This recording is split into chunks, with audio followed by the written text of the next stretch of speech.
The great hall of the United Earth Embassy shone with lights that reflected off the polished floor. 12-year-old Taz stood beside their aunt, Ambassador Hannah, watching as tall aliens with blue-gray skin entered the room. The aliens wore clothes that sparkled like stars. "Remember what we practiced," Hannah whispered, squeezing Taz's hand. "When the High Emperor comes in, we bow deeply. This meeting will decide Earth's future." Ta nodded but said nothing. 3 months had passed since Sun died. 3 months since Ta had lost their service dog, their best friend, their everything. The dog with golden fur who had been with them since they were 5 years old. The room fell silent as the tallest alien entered. High Emperor Voss stood nearly 8 feet tall. His skin had a metallic shine that made him look like a living statue. 6 guards followed him, each carrying long staffs that hummed with energy. "All rise for High Emperor Voss, supreme ruler of the Galactic Conclave, master of 1,000 worlds, the eternal light," announced a small alien with a voice that echoed through the hall. Ambassador Hannah stepped forward. "Earth welcomes the Galactic Conclave. We hope this meeting marks the beginning of friendship between our worlds." Emperor Voss looked down at the humans with eyes that reminded Tai of cold stars. "The Conclave does not seek friendship. We offer protection and guidance to lesser species who know their place." A chill went through the room. The human diplomats glanced at each other nervously. "Of course, Your Imperial Majesty," said Hannah, her voice steady despite her fear. "Earth understands the honor being offered." Emperor Voss raised a 6-fingered hand. "Then show your understanding. Bow before the Conclave." Without hesitation, every adult human in the room, diplomats, scientists, military leaders, bent at the waist in a deep bow. All except Ta. The child stood straight, eyes forward, hands at their sides. Ambassador Hannah rose from her bow and turned to see her young niece still standing tall. Her face went pale. "Ta," she whispered urgently. "Bow now." But Ta didn't move. Their eyes were dry, their face calm. The Emperor's eyes narrowed. "The young one refuses to show respect." "Please forgive my niece," Hannah said quickly. "Ta is still learning our ways." "I am not," Ta said, their voice clear in the silent room. "I know how to bow." The Emperor's skin darkened with anger. "Then bow, human child." "I don't bow to kings," Ta said simply. Gasps filled the room. The Emperor's guards stepped forward, hands tightening on their weapons. "What did you say?" Emperor Voss's voice was dangerously quiet. "Ta," Hannah pleaded, "please. I only bow to those who deserve it," Ta continued, seemingly unafraid. "I only bowed to Sun." "Sun." The Emperor looked confused. "Your star." "My dog," Ta explained. "She was good and kind and brave. She helped me when I was scared. She protected me without asking for anything back. She earned my respect." The room fell deadly silent. Even breathing seemed too loud. "You compare an emperor to an animal." Voss's voice trembled with rage. "No," Ta said. "Sun was better." The Emperor's hand slammed down on the table. "This insult will not stand. Humans clearly lack the basic discipline required for Conclave membership." He turned to his guards. "We leave this primitive planet. Let them remain isolated until they learn proper respect." Ambassador Hannah stepped forward desperately. "Your Majesty, please." The child meant no disrespect. "The meeting is over," the Emperor declared. "The child who refuses to bow has spoken for Earth." As the alien stormed out, the human diplomats turned to stare at Ta with a mixture of anger and fear. "Do you understand what you've done?" one diplomat hissed. Ta looked up at the adults with clear eyes. "Yes, I told the truth." Ambassador Hannah put her arm around her niece's shoulders.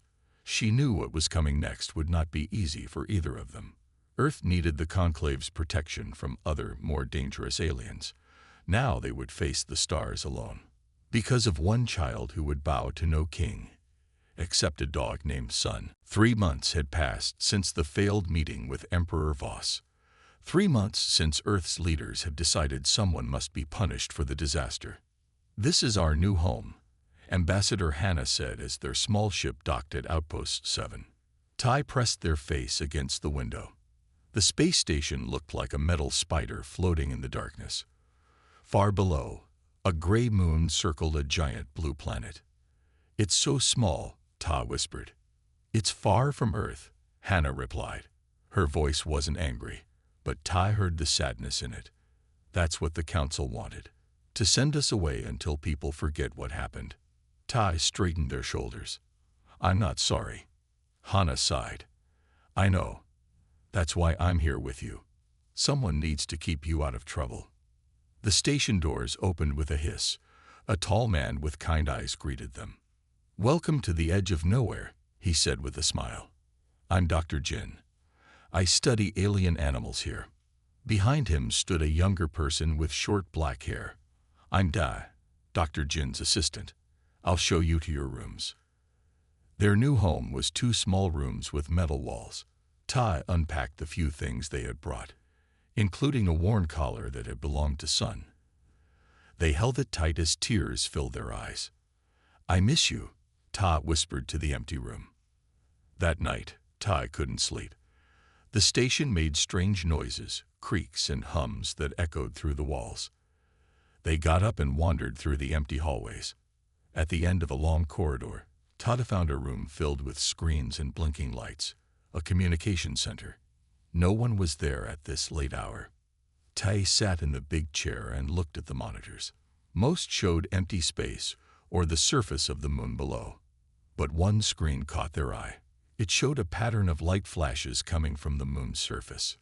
Flash, flash. Pause. Flash, flash, flash. Pause. Flash. The pattern repeated over and over. It reminded Ty of how Sun used to tap her paw when she wanted attention. Tap, tap. Wait. Tap, tap, tap. Wait. Tap. "Hello," Ta whispered, even though no one could hear them through space. Ta noticed a light panel on the control board. Without really knowing why, they'd pressed the buttons, copying the pattern from the moon. Flash, flash. Pause. Flash, flash, flash. Pause. Flash. For a minute, nothing happened. Then the screen changed. The pattern from the moon became different. Flash, flash, flash. Pause. Flash. Pause. Flash, flash. Ty felt their heart beat faster. This wasn't random. Something, or someone, was answering. "What are you doing in here?" a sharp voice asked. Tay jumped. Dai stood in the doorway, arms crossed. "I couldn't sleep," Ta said quickly. "I was just looking." "This equipment is not for kids to play with," Dai said. "You could damage our connection to Earth." "I wasn't playing," Ta said. "Look at the screen. Something on the moon is sending signals." Dai looked where Ta pointed, but the pattern had stopped. The screen showed only the gray, empty surface of the moon. "There's nothing there," Dai said. "This moon is dead. No air, no water, no life. Dr. Jin checked it months ago." "But I saw." "You saw what you wanted to see," Dai said, more gently now. "It's late. Go back to bed." The next morning, Dr. Jin showed them around the station. He took them to his lab, where strange plants and small alien creatures lived in glass cases. "My job is to find and study new life forms," he explained. "The Conclave has a big database of aliens, but they don't share everything with humans. So we look for ourselves." "Have you found anything on the moon?" Tai asked. Dr. Jin shook his head. "That moon is completely dead." Later, Hannah pulled Tai aside. "We need to talk about your behavior," she said. "We're guests here. You can't wander around at night or touch equipment without permission." "But Aunt Hannah," Ta said, "I think something's down there. Something alive." "Ta, please," Hannah said tiredly. "We're in enough trouble already. Promise me you'll be good." Ta nodded, but that night, when everyone was asleep, they went back to the communication room. The pattern was there again, flashing from the moon's surface. This time, Tai wrote it down. Tomorrow, they would find a way to learn more. Something was calling from the lonely moon, and Ta would answer. A week passed at Outpost 7. Each night, Ta snuck out to watch the strange signals from the moon. They learned to copy the patterns better, and sometimes it seemed like the lights responded directly to Ta's messages. One morning, Dr. Jin called everyone to his lab. His face looked excited as he pointed to a metal box on his table. The probe returned from the far side of the moon, he said. Look what it found. He opened the box and pulled out a strange, glowing object. It looked like a rock, but it pulsed with soft blue light. What is it? Hannah asked. I don't know, Dr. Jin admitted. It's alive, but it doesn't match anything in our database. Ta stepped closer. The rock had patterns on it that looked like the signals from the moon. Can I see? Ta asked. Dr. Jin handed them a magnifying glass. Be careful. Don't touch it. Through the glass, Ta could see tiny lines and dots covering the rock's surface. They were the same pattern that flashed in the night signals. Have you checked if it matches anything in the Conclave database? Dai asked. Dr. Jin nodded. Nothing similar. This could be a completely new life form. Later that day, Hannah received an urgent message. Her face turned pale as she read it. What's wrong? Tai asked. Emperor Voss is coming here, Hannah said, her voice tight with worry. His ship will arrive in 3 days. Ta froze. Why? Why would he come here? The message says he's inspecting all human outposts, Hannah explained. But I think she didn't finish. He's coming because of me, Ta said quietly. Hannah didn't deny it. We need to prepare. Everyone must be on their best behavior. That night, Todd couldn't sleep again. If Emperor Voss came, there would be more trouble. Ta knew the adults blamed them for being sent to this faraway place. Now the Emperor was coming here too. Todd went to the window and looked down at the moon. The signals were flashing again, stronger than before. I need to know what you are, Ta whispered. A plan formed in their mind. Dr. Jin kept a small shuttle for moon visits. Ta had watched him practice the launch codes. It didn't look too hard to fly. The station was quiet as Tai made their way to the shuttle bay. They took one of the spare spacesuits hanging by the door and struggled to put it on. It was too big, but it would work. Inside the shuttle, Ta sat in the pilot's seat and looked at the controls, just like they had seen Dr. Jin do. They pressed the buttons in sequence. The shuttle hummed to life. Ta's heart pounded as they guided it out of the bay and toward the moon. It was wrong to take the shuttle, but Tai needed answers before the Emperor arrived. The moon grew larger in the window. Tai aimed for the spot where the signals came from. The shuttle landed with a bump that shook Tai in their seat. I did it, they whispered, surprised. Outside the window, the moon's surface was gray and dusty. Tai checked the oxygen level in their suit and opened the shuttle door. The silence was complete as Tai stepped onto the moon. Their boots made prints in the dust. The only light came from the stars above and the blue planet in the sky. Ta looked around. There was nothing here, just rocks and dust. Had they made a mistake? Then they saw it, a faint blue glow coming from behind a large rock. The same color as the strange object Dr. Jin had found. Todd walked toward it slowly. Behind the rock was a crack in the ground, glowing with soft blue light. It was wide enough for a person to fit through. Ta knew they should go back and tell the others. But what if the Emperor arrived while they were gone? This might be their only chance. Taking a deep breath, Tai turned on their suit's light and climbed into the crack. The walls glowed as they moved deeper into the moon. The passage sloped down, leading to a larger space ahead. Tai stepped into an underground cave and gasped. The walls pulsed with the same blue light, forming patterns that matched the signals. And there, in the center of the cave, watching Tai with glowing eyes, stood creatures that looked almost like dogs. Tai stood frozen at the cave entrance.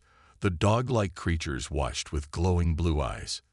There were about 10 of them, with silver-gray fur that seemed to shimmer in the blue light. They had long legs and pointed ears, like wolves, but their faces looked almost kind. The largest one stepped forward.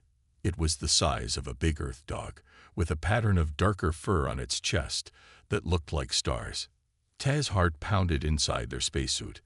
They should run, but something about these creatures felt familiar. The lead creature made a soft sound, then tapped its paw on the ground. Tap, tap. Pause. Tap, tap, tap. Pause. Tap. It was the exact pattern Ta had seen in the signals. "You've been trying to talk to us," Ta whispered, even though the creatures couldn't hear through their helmet. Carefully, Ta knelt down and tapped on the ground with their gloved hand, copying the pattern back. The lead creature's ears perked up. It made a happy sound that reminded Ta of Sun when she was excited. Slowly, the creature approached Ta.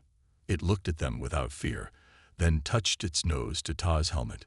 "I wish I could understand you better," Ta said. The creature turned and walked deeper into the cave, then looked back as if asking Ta to follow. Ta checked their oxygen level. Still good for 2 hours. They followed the creature into the larger cave system. The walls opened up into a huge space, much bigger than Ta expected. The ceiling was high and covered with the same blue glowing patterns. The floor was smooth, not rough like a natural cave.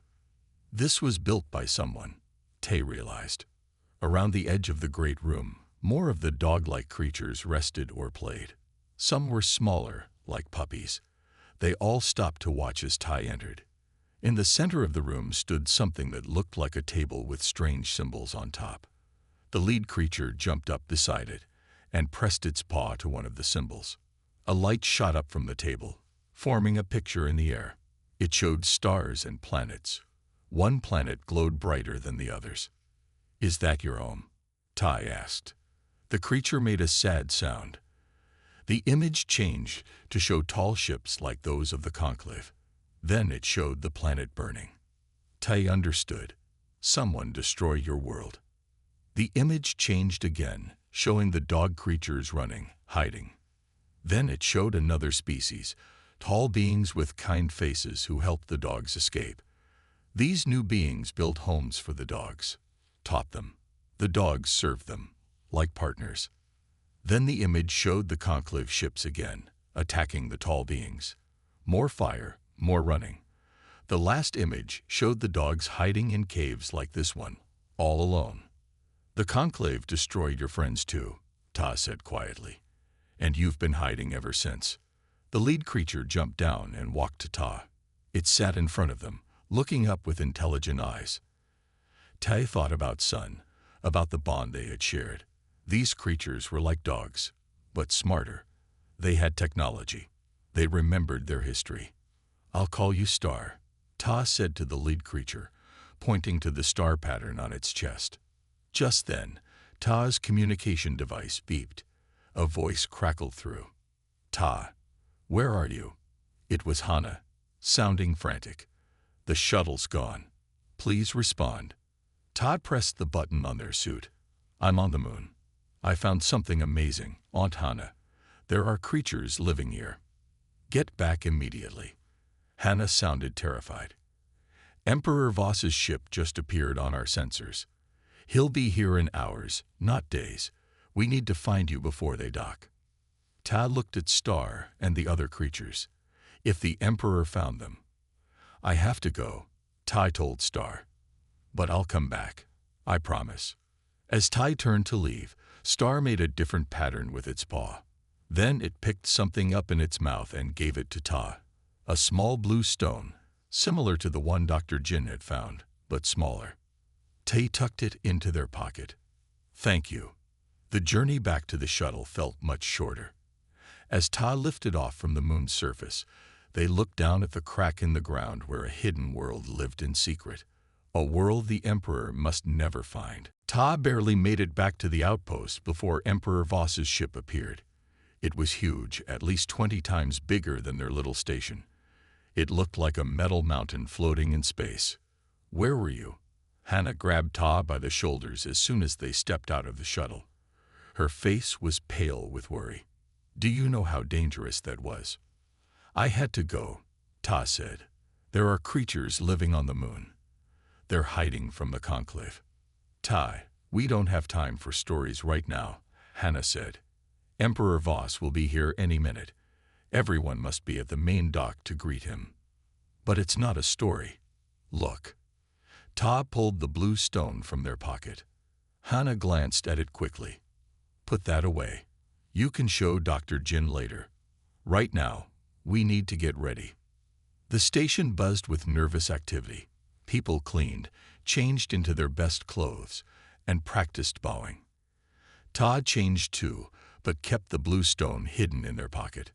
Soon, a loud metallic sound echoed through the station as the Emperor's ship connected to their dock. Hannah lined everyone up. Remember, deep bows. No talking unless spoken to. And Ta. She looked at her niece with worried eyes. Please, just bow this time. Ta said nothing. The dock doors opened.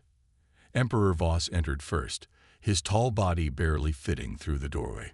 6 guards followed him, just like before. But this time, they carried bigger weapons. Welcome to Outpost 7, Your Imperial Majesty, Hannah said, bowing deeply. Everyone else bowed too. Everyone except Ta. The Emperor's cold eyes found Ta immediately. The defiant child. We meet again. Ta looked up at him. Yes. You still refuse to show proper respect. His voice was soft but dangerous. I still only bow to those who deserve it, Ta said. Hannah stepped forward quickly. Your Majesty, please forgive. Silence. The Emperor's voice boomed through the room. I did not come here for more insults. He walked into the station, looking around with disgust. This outpost sits in a strategic location. The Conclave has decided it will be more useful under our direct control. What do you mean? Dr. Jin asked, forgetting he wasn't supposed to speak. The Emperor smiled coldly. This station now belongs to the Conclave. You humans may remain as workers, or leave. It matters little to us. You can't just take our station, Hannah said. Can't I? The Emperor gestured to his guards. Who will stop us? Your weak species. You have no allies, no friends among the stars. The Conclave rules here. The Emperor walked to the window and looked down at the moon. We will begin by establishing a base on that moon. Our sensors detect unusual energy readings there. Tai felt a cold fear. If the Emperor found Star and the others. The moon is dead, Ta said quickly. There's nothing there. The Emperor turned to look at Ta with narrow eyes. You seem very certain, child. I went there today, Ta said honestly. Just rocks and dust. Did you? The Emperor stepped closer to Ta. And why would a child go to a dead moon? Before Tai could answer, one of the guards approached the Emperor and whispered something. The Emperor's face changed. Search the station, he ordered. The probe detected life forms not in our database. Find out what these humans are hiding. Guards spread through the station. Dr. Jin looked worried. Ta knew they would find the glowing rock in his lab. We will hold a formal ceremony tomorrow, the Emperor announced. All humans will kneel and swear loyalty to the Conclave. Those who refuse will be removed. He looked directly at Ta. And this time, child, you will bow, or you will learn how the Conclave deals with those who defy us. After the Emperor left to return to his ship, Hannah gathered everyone in the main room. We have no choice, she said sadly. We must do as he says. What about the creatures on the moon? Ta asked. Dr. Jin looked surprised. What creatures? Tai told them everything. About Star and the other dog-like beings, about their destroyed home, about how they'd been hiding from the Conclave. That's why they can't find the moon. Tai finished. The Emperor will destroy them, just like he destroyed their friends. Hannah shook her head. Even if this is true, what can we do? We're just a few humans against an entire Conclave fleet. Todd pulled out the blue stone that Star had given them. Maybe we can find a way to help them. They have technology. They'd survived this long. As Tai held up the stone, it began to glow brighter, pulsing with the same pattern as Star's paw taps. "I think," Ta said slowly, "they're trying to tell us something." Everyone gathered around the glowing blue stone in Ta's hand. "It's the same material as the rock we found," Dr. Jin said, examining it closely. "But this one seems active." The stone's light pulsed in a steady pattern. Todd recognized it as the same tap pattern Star had used. "I think Star, the lead creature, is trying to talk to us," Ta said. "We need to go back to the moon." "That's too dangerous," Hannah said. "The Emperor's guards are watching everything now." "But if we don't help them, they'll be found," Tai argued. "The Emperor said they're setting up a base on the moon tomorrow." Dr. Jin thought for a moment. "The guards are focused on searching the station. They might not notice if one person took the small emergency pod. It's barely big enough for 2 people. "I can go," Dai offered. "I'm the smallest adult." "No," Ta said firmly. "Star knows me. I should go." Hannah shook her head. "Absolutely not. It's too dangerous." "Aunt Hannah," Ta said, looking her in the eyes, "remember what you told me about Sun, how she was brave even when she was scared. I need to be brave now." Hannah's eyes filled with tears. After a long moment, she nodded. "Dad will go with you. 2 hours only. Be back before the Emperor notices." The emergency pod was tiny, barely big enough for Tai and Dai to fit inside. They launched quietly, staying in the shadow of the station to avoid being seen from the Emperor's ship. "I still think this is crazy," Dai said as they landed near the crack in the moon's surface. "Wait until you see them," Tai replied, putting on their helmet. They climbed down into the cave. The blue lights seemed brighter now, pulsing rapidly as if excited. Star was waiting for them. When the creature saw Tai and Dai, it made a happy sound and ran in circles around them. "That's Star," Ta told Da. "The leader, I think." Dai stood frozen, staring in wonder. "I've never seen anything like them. They're beautiful." Star led them deeper into the caves, past the main room, and into a narrow passage Ta hadn't seen before. They walked for several minutes until the passage opened into a new chamber. This room was different. The walls weren't rough cave walls, but smooth metal covered with symbols. In the center stood a tall cylinder that glowed with soft light. "What is this place?" Da whispered. Star tapped a pattern on the floor, then jumped up and pressed a paw against the cylinder. The room filled with 3-dimensional images, star maps, planets, and ships. "It's some kind of library," Da said in awe, "a record of their history." The images showed the same story Star had shared before, but with more detail. The dog creatures had once lived on a distant planet with tall, peaceful beings. Together, they had built a civilization based on knowledge and exploration. Then the images showed the arrival of Emperor Voss's species. At first, they came as friends, learning from the peaceful beings. But then came betrayal, the Emperor's people stealing technology, attacking worlds, taking control. The Conclave wasn't always the ruler of this part of space, Day realized. They took power by force. The next images made Ta gasp. They showed Emperor Voss's true form, not the tall, powerful being they had seen, but a small creature using technology to appear larger and more impressive. "They're fakes," Ta said. "They've been lying to everyone." Star made a new pattern with its paws. The cylinder produced a sound, a high wavering note that made Ta's helmet vibrate strangely. "What is that?" Tai asked, covering their ears even inside the helmet. The image changed to show the Emperor's species reacting to the sound. Their disguises failed when they heard it. Their true forms were revealed. "It's a weakness," Day said excitedly. "That sound disrupts their technology. That's why they destroyed Star's friends. They knew the truth and could expose them." Star jumped down and led them to a wall covered with different symbols. It pressed its paw against one that looked like a wave. A small compartment opened, revealing a device about the size of Ta's hand. "I think they want us to take it," Daz said. Ta picked up the device carefully. It had buttons that matched the symbols on the wall. "Can this make that sound?" Ta asked. "The one that affects the Emperor." Star made a motion like nodding. Then it looked at Ta and made the pattern that meant danger. "We need to get back," Daz said, checking the time. "Our 2 hours are almost up." As they prepared to leave, Star touched Ta's helmet with its nose, then made a new pattern with its paws. "I think," Ta said slowly, "they're asking for our help." Ta and Da made it back to the station just in time. The Emperor's guards were everywhere, watching the humans closely. "Did you find anything?" Hannah asked when they returned.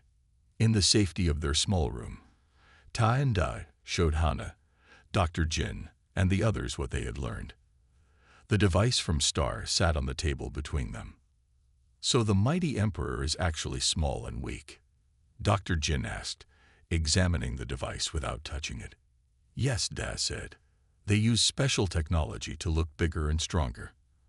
"And this sound," Da pointed to the device, "breaks their disguise." "We could use it to show everyone the truth," Ta said. Hannah shook her head. "Even if we expose them, they still have weapons and ships. They would just kill us all." "Maybe not," Dr. Jin said slowly. "If we could broadcast this sound to all their ships at once, during the ceremony tomorrow." "The station has a powerful communication system," Dai added. "It could reach every conclave ship in orbit." "And Star's people have survived by hiding," Ta said. "They must have a plan too." They talked for hours, working out what to do. It was dangerous, but they had no choice. The ceremony was coming, and after that, the Emperor would take the station and find Star's people. "We'll need to get the sound from this device into the main communication system," Dr. Jin explained. "But the guards are watching everything." "I can do it," Tai offered. "They don't watch me as closely. They think I'm just a child." "It's too dangerous," Hannah said. "No more dangerous than doing nothing," Tai replied.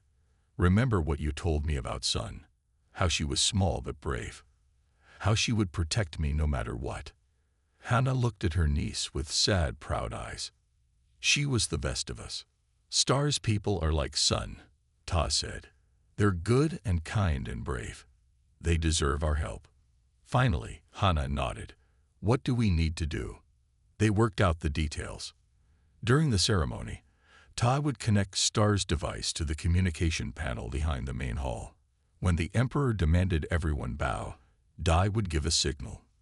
Then Dr. Jin would activate the system from his science station, broadcasting the special sound to all conclave ships. "What about Star and the others?" Tai asked. "The Emperor's people will still try to hurt them." "I've been thinking about that," Dr. Jin said. "The blue stones, they contain energy we've never seen before. If Star's people have more of them, they might have enough power to shield themselves, or even fight back." "I need to warn them," Ta said. "Tell them when it's happening." "There's no time," Hannah said. "The guards are watching the shuttles and pods. You can't go back to the moon." Tai thought for a moment, then pulled out the blue stone Star had given them. "Maybe I don't need to. Remember how it was pulsing, like Star was sending a message." Ta held the stone and tapped the pattern they had learned from Star. The stone glowed brighter, pulsing in response. "I think they can see this," Ta said. "From the moon." Tai tapped out a new pattern, over and over. "Tomorrow. Danger. Help." The stone pulsed back. "Understood." Morning came too quickly. The Emperor's guards gathered all the humans in the main hall. The room had been changed, with a high seat for the Emperor and his officers. The humans were made to stand in rows before him. Emperor Voss entered, even more impressive than before in glittering armor. He looked down at the humans with cold eyes. "Today marks the beginning of a new era for this outpost," he announced. "From this day forward, you serve the conclave directly." He looked at Ta. "All of you will now kneel and pledge your loyalty, starting with the defiant child." Ta stepped forward, feeling the weight of Star's device hidden in their pocket. Hannah stood nearby, her face tense but trusting. The Emperor smiled coldly. "Kneel, human child." Tay took a deep breath. Everything depended on what happened next. Ta stood before Emperor Voss, feeling the eyes of everyone in the room. The device from Star pressed against their leg inside their pocket. "I'm waiting, child," the Emperor said. "Kneel before your new master." Tay took another step forward. "I told you before, I only bow to those who deserve it." The Emperor's face darkened with anger. "You still defy me, after all this time?" "Yes," Ta said simply, "because I know the truth about you." A murmur ran through the crowd. The Emperor's guards moved closer, hands on their weapons. "What truth?" the Emperor asked, his voice dangerous. "That you're not what you seem," Ta said clearly. "You're not tall or strong or powerful. It's all a lie." The Emperor stood up, towering over Ta. "How dare you? Guards, take this child away."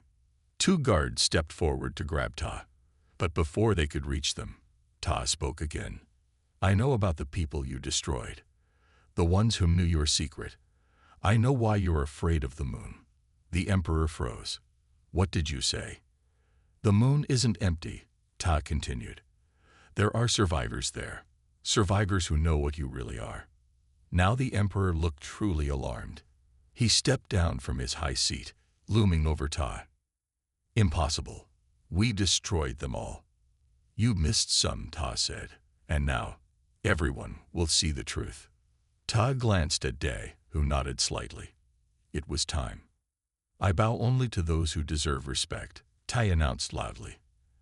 "And you, Emperor, have earned none." As the guards rushed forward, a new sound filled the room. Howling. It came from outside the station, growing louder by the second.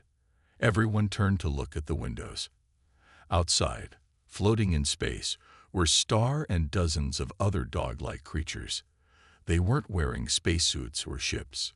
They were simply there, surrounded by a blue glow, howling together. "What is this?" the Emperor demanded. "What are those creatures?" "They're the Lunari," Ta said, "the companions of the people you destroyed, and they've come to help us." As Star's howl grew louder, Ta pulled out the device and pressed the button. Nothing seemed to happen, but Ta knew Dr. Jin would be activating the communication system now, sending the sound to every Conclave ship. For a moment, there was silence. Then Emperor Voss made a strange choking sound. His body began to shimmer, like a bad picture on a screen.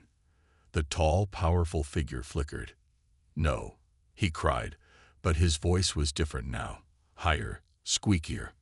All around the room, the Conclave guards were changing too, their big bodies shrinking, their impressive armor falling loose around them. With a final flash, the Emperor's disguise failed completely. Where the tall, mighty ruler had stood was now a small creature no bigger than a cat. It had gray skin, large eyes, and tiny arms. The humans gasped. The guards, now revealed as the same small species, scattered in panic. "You see," Ta said to everyone, "they've been lying all along. They're not strong. They're not special. They've just been pretending." The small creature that was Emperor Voss looked up at Ta with hatred in its large eyes. "This changes nothing," its squeaky voice declared. "We still have ships. We still have weapons." A new alarm sounded.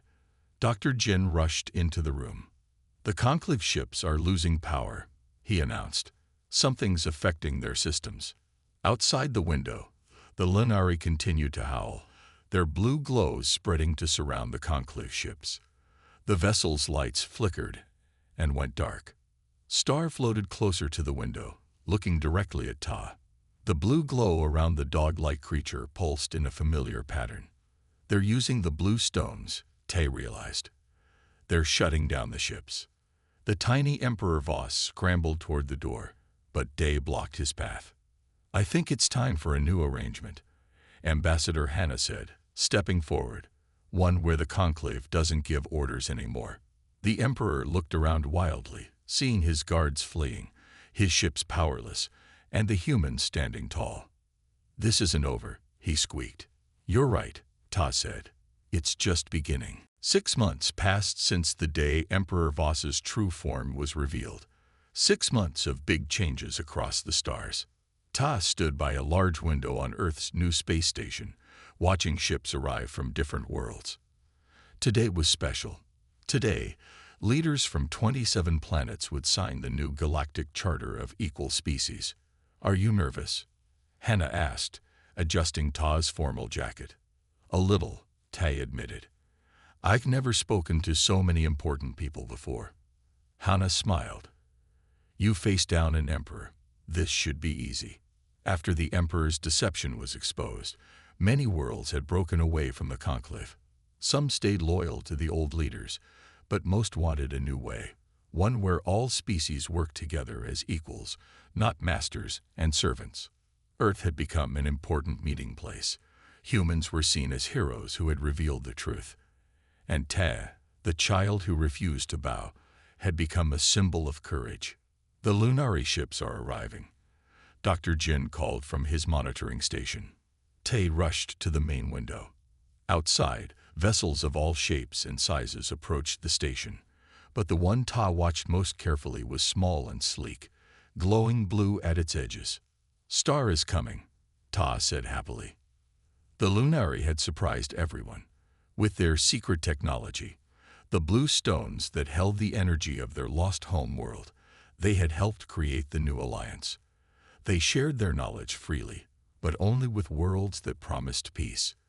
The ceremony hall was huge, with seats for hundreds of beings from across the galaxy. Tai sat in the front row beside Hannah, who would sign for Earth. Dr. Jin and Dai sat nearby, still studying the amazing science the Lunari had shared. One by one, representatives from each world entered. Some walked on legs, others floated or rolled or crawled. They were all different, all equal now. Last to enter were the Lunari. Star led them, walking proudly on 4 legs, the star pattern on his chest glowing softly. Behind him came 12 others, their silver-gray fur shining under the lights. "Welcome, friends," Hannah said, standing to greet them. "We are honored by your presence." Star made a small bow of his head to her. Then he looked at Ta and made a happy sound, like Sun used to make when Ta came home from school. The signing began. Each representative marked the charter in their own way, some with hands, some with claws, some with light or sound or thought. When it was Earth's turn, Hannah signed her name with a pen made from one of the blue stones, a gift from the Lunari. Then it was time for the speeches. Leaders from many worlds spoke about hope and unity and a new future. Finally, it was Ta's turn. Ta walked to the center of the room, feeling all those different eyes watching. 6 months ago, they had been just a child who missed their dog. Now they were Earth's youngest diplomat. "When I was small," Ta began, "I had a friend named Sun. She was a dog, what we on Earth call a companion animal. She protected me, helped me, loved me. I never had to ask. She did it because that's who she was." Ta looked at Star, who sat listening carefully. "I learned from Sun that real strength isn't about being big or scary. It isn't about making others bow to you. It's about kindness, about helping others even when it's hard." The room was silent, every being focused on Ta's words. The old conclave thought power came from fear. They lied about who they were because they were afraid the truth wasn't good enough. But we know better now. True power comes from working together, from respecting each other. Tai finished speaking and stepped back from the center. Then, to everyone's surprise, they walked to where Star sat and knelt down on one knee, bowing their head to the Lunari leader. Star stepped forward and touched his nose to Ta's forehead in acceptance of the gesture. Around the room, other representatives stood, one by one. They too bowed, not in submission, but in respect, to those who had helped free the galaxy from lies. As Tai rose, Star made the pattern with his paw that meant friend. "Friend," Tai agreed, placing a hand on Star's head. Outside the station windows, stars shone in the darkness. Somewhere among them, the former emperor and his loyal followers were regrouping, planning revenge. But that was a problem for another day. Today was for celebrating a new beginning. A galaxy where respect was earned, not demanded. Where even a child who bowed to no king, except a dog, could change the course of history.